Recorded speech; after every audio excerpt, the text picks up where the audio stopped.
मुझे पता नहीं था भैया कि दिल्ली में एक मेरे बड़े भाई बैठे हुए हैं। हम तो भाजपा सरकार से भी अनेकों सवाल किए हैं, बहुत सारा वीडियो बनाए हैं, सवाल किए हैं। कभी भाजपा वालों ने मेरा गर्दन दबाने का प्रयास नहीं किया। आपने जो किया मैं सदा जीवन भर ऋणी रहूंगा। एक मिठाई मैं अपने हाथ से आपको खिलाना चाहता हूँ। आप इतना तकलीफ झेल के आए हैं।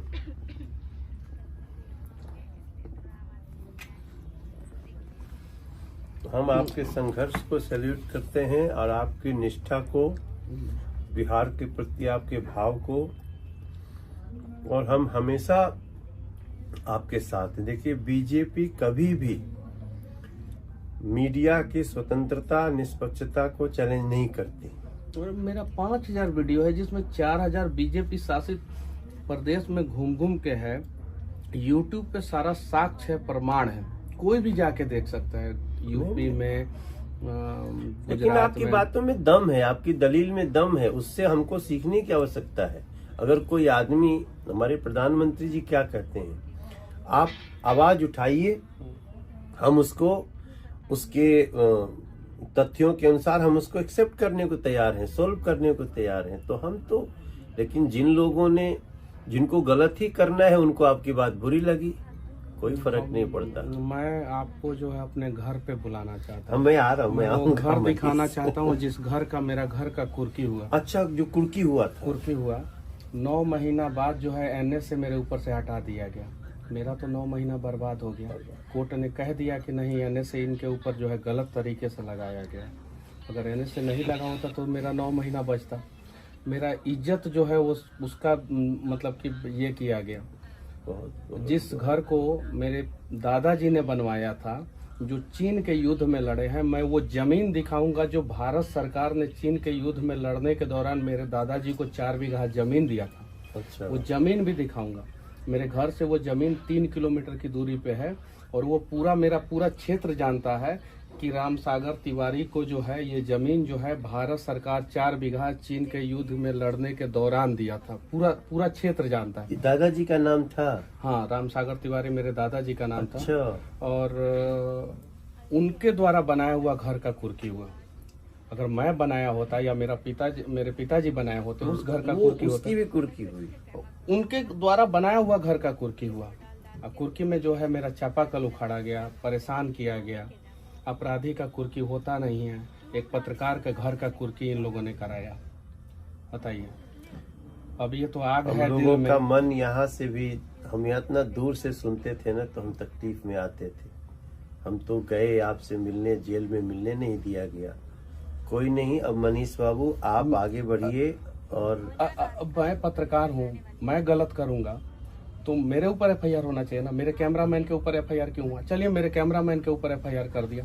मेरे ऑफिस के सारे स्टाफ के ऊपर एफआईआर क्यों किया, जिनका कोई दूर दूर तक कोई रिश्ता नाता नहीं है? गरीब बच्चों को जो है मैं सिखाता हूँ, आगे बढ़ाता हूँ। मेरे ऑफिस में जितने काम करने वाले बच्चे हैं, दलित के बच्चे हैं, ओबीसी समाज के बच्चे हैं, स्वर्ण के बच्चे हैं, सब गरीब परिवार के बच्चे हैं। उन लोगों को मैं सिखाता हूँ। और मनीष कश्यप गलत किया था। अगर मान लीजिए कि किसी भी चैनल का कोई रिपोर्टर से किसी कारणवश गलती हो जाता है, अगर मैं अपनी गलती को मानता भी हूँ सरकार के नजर के हिसाब से, तो क्या सारा कंपनी के स्टाफ के ऊपर एफआईआर कर दिया जाएगा? मेरे सारे स्टाफ के ऊपर एफआईआर किया गया और मेरे खिलाफ सबूत भी प्रशासन सरकार के दबाव में पेश करने का प्रयास करेगा, लेकिन कुछ नहीं इन लोगों को मिलेगा। मैं 4 जनवरी को आपके गाँव आता हूँ। एक बार आइए, 4 जनवरी में गाँव आए।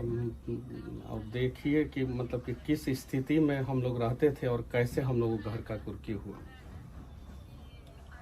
ठीक है, कोई बात नहीं। अब ऐसी दमनकारी जो सोच है जिनकी, उसको कुचलना आवश्यक है। आगे जो है, आप जैसे लोगों को कोई इस तरह से फंसा करके, जो भी हो, आपको किसी जिन जिन जगहों पे आपने संस्मरण बताइए, और उसको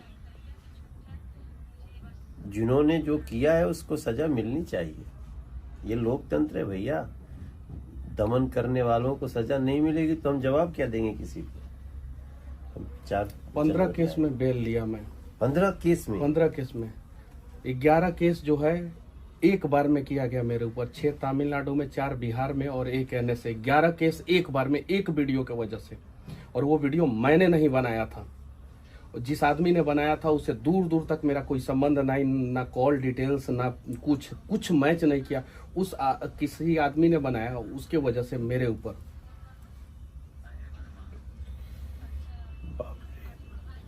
नहीं, हम लोग तो मैं तो थोड़ा सा जब घटनाएं घटती तो मैं सोशल मीडिया भी खंगालता था। देश का युवा, ऐसे सब सच्चे लोग आपके साथ हैं, साथ थे, साथ हैं और साथ रहेंगे। हम आपके गांव आएंगे। चलिए एक बार आएंगे, 4 जनवरी को हम आ रहे हैं आपके गांव। आके आपके उस घर को देखेंगे, गांव के लोग